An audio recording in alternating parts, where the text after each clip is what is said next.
World War II, an international military conflict, resulted in more loss of life and material destruction than any other war in recorded human history. From Germany's invasion of Poland in 1939 until the Allies' victory in 1945, armed clashes between two opposing alliances, known as the Axis and the Allies, ravaged cities and towns across Europe, Asia, Africa, and the islands of the Pacific. The war strained the military, financial, scientific, and civilian resources of the countries involved, leaving many on the verge of collapse and ushering in a new world order. The following voices are Winston Churchill of England and General Eisenhower of the United States. We shall fight in France. We shall fight on the seas and oceans. We shall fight with growing confidence and growing strength in the air. We shall defend our island, whatever the cost may be. We shall fight on the beaches. We shall fight on the landing grounds. We shall fight in the fields and in the streets. We shall fight in the hills. We shall never surrender.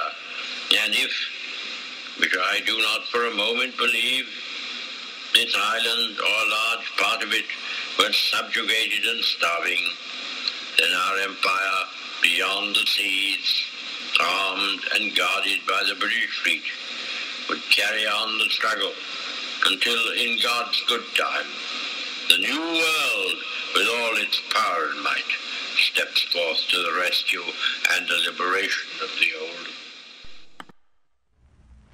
Soldiers, sailors, and airmen of the Allied Expeditionary Force, you are about to embark upon the great crusade toward which we have striven these many months. The eyes of the world are upon you. The hopes and prayers of liberty-loving people everywhere march with you.